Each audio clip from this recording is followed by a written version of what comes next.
Yo, what's going on, guys? It's Houston Sports Talk back into the video today, and today the Oklahoma City Thunder beat the Memphis Grizzlies 114 to 108 in Game 3. Before I go over anything about this game, I want to say prayers to Ja Morant and what he's going through right now with his injury that he suffered in the first half tonight. It's really unfortunate to see a guy as good as Ja Morant go down like that, especially in a 29-point game like Ja Morant went down, or I'm sorry. It was 27-point game when he went down, and then he made 2 free throws that he had to take if he wanted to come back in the game, which honestly, he's going back to the locker room, turns around because he's going to shoot the free throws. You knew there was no chance he was coming back in the game. I know there is a chance that you could make something work and try to get out there, but But still, if there was a chance of him coming back in the game, he had to shoot those free throws, and then the game was a 29-point game. The funny thing is, and I'm not trying to act like LeBron James here when I say this, but I was at a sports bar with my uncle watching the game because the NFL draft mainly is why we went, but also so I could watch the NFL draft and the playoffs at the same time, because you had 2 playoff games on at the same time. And so we went to the sports bar, and when Ja Morant went down, I just had this feeling like OKC was going to come back and win this game. And honestly, it was like, I just said it out loud, and there was like this guy, sitting next to us, and I said OKC's going to come back and win this game. The guy that was sitting next to us, we didn't know him, looks at me and said, he says to me, are your eyes okay? Do you need to go to the eye doctor? I said no. This Thunder team is one of the best teams in basketball, and Ja Morant just went down. He's not coming back. Thunder are going to come back and win this game. The funny thing is as the second quarter goes on, you start to see OKC come back a little bit, and the funny thing is they take it to a 22-point game. It was 73-51. But then the Grizzlies score 4 straight points, and it was 77-51 at halftime. And I was saying if OKC cuts the lead at halftime to 20 points, they should be good. They'll come back and win this game. And then the Grizzlies score. I was thinking because Shea makes 2 free throws, I believe it was, to make it 73-51. And I was thinking at that time, all right, there's 38 seconds left in the second quarter. That's that free throw, or maybe it was a mid-range shot he hit. That's a 2-for-1 right there. Get the ball back. You get the ball back with about 15, 16 seconds left, and you can hit a 2 or 3, and it's a 20 or 19-point game going to halftime. But the Grizzlies then would go ahead and score 4 points, and it's 77-51 halftime. I remember thinking, okay, maybe I'm crazy for thinking this OKC team's going to come back. And then I got home and just started seeing OKC pour it on. I'm like, oh my God. And this is where you really hurt. I live in Texas. You can't bet on teams in Texas, or I can't. Also not legally old enough to bet on teams in Texas.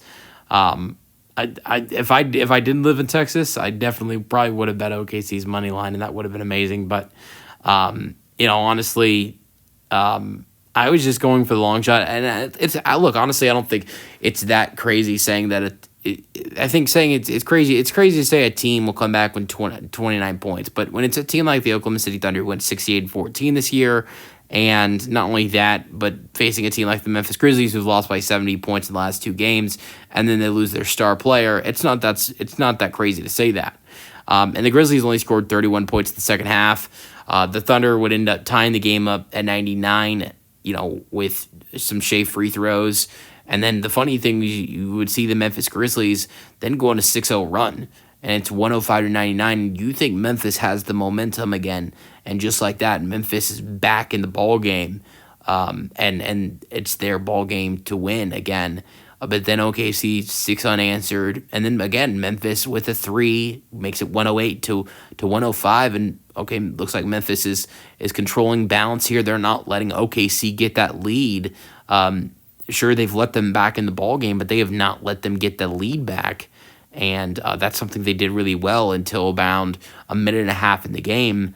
OKC scores 9 straight points to win the game 114 to 108. It was an amazing performance for Shai Gilgeous-Alexander. He scored 31 points with 8 assists and 4 rebounds, 1 steal, 1 block for Shai. Also, 26 points for J-Dub with 6 rebounds and 5 assists. Chet Holmgren, how about him? 1 point at halftime, 24 in the 24 points in the game, 23 in the second half.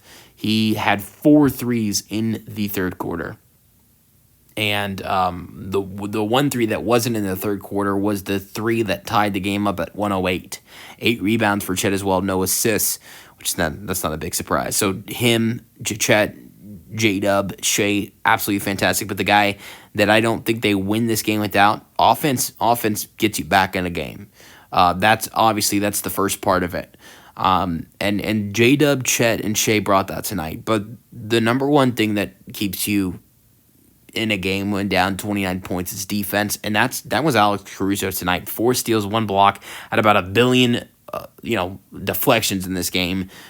Shai, you look at Shai, J-Dub, and Chet, but no team comes back from a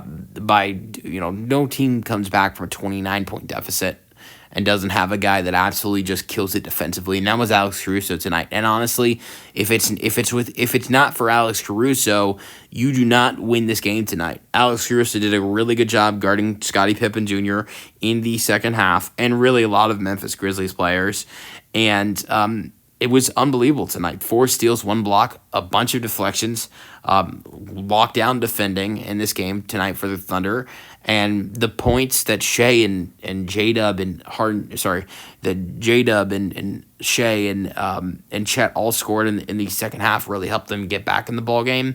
But what helped the Thunder limit the Grizzlies to 31 points in the second half was Alex Caruso, and he deserves a big shout out. And not only that, he scored 10 points as well. 6 rebounds, 1 key offensive rebound on a putback. Shai went to the rim for a dunk of, I believe it was 105 to 101. Shai went for a dunk, missed it. Alex Caruso, offensive rebound, puts it back up. That's the kind of valuable plays that Alex Caruso made tonight.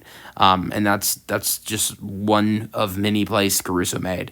And so, yeah, and then had 3 assists as well with all that. So, great night for Alex Caruso. Now, Lou Dort, not very good, 2.6 rebounds, 1 steal, 1 block. He did a good job defensively, but he nearly helped the Grizzlies get back in this ballgame because it was 111 to 108. He had 2 free throws to make. Could have made 1. And he missed both. Now, this allowed Memphis a chance to tie the game up with a 3-pointer with 38 seconds left. Now, luckily, Memphis did not knock down that 3, but Dort did leave the door open for Memphis. Hardenstein, 5 points, only 21 minutes for Hardenstein, but 5 points, 5 rebounds, 4 assists. He did have some nice plays in the third quarter. He had some nice offensive rebounds, and a couple assists is what I'm talking about in that third quarter. Outside of Caruso, Kesson Wallace, 24 minutes, 5 points, 5 rebounds, 3 assists. For the Grizzlies, 22 points and 7 rebounds for Jaren Jackson Jr., 28 points for Scottie Pippen Jr. Ja had 15 points in the first half, and 14 points for Santi Aldama, 6 rebounds for him. A lot of those points came in the first half. I want to say he was in double figures in the first half, so he was quiet in the second. And OKC is at this point up 3-0, and I think OKC is going to sweep. I don't think just to me, I look at it, Ja is not going to return in this series to me. No one's ever come back from down 0-3. I think the injury seems serious to the point where he would be able, he wouldn't be able to play in their next game. But even if the injury is minor and it's not a huge deal, like you look at the jaw injury and you say, all right, well, he's not 100%, and he's like 75, 85% healthy and ready to go. Down 0-3, if he's not 100%, I don't think you play him. You don't have a great shot of winning the game if Ja plays, so if he's not 100%, I don't care if he's 99%. I don't think you play him. You do not want to risk another injury for John Morant. He's had too many of these in his career, and if he's not 100%, you do not play him. Let me know your thoughts on the game in the comment section, and peace out.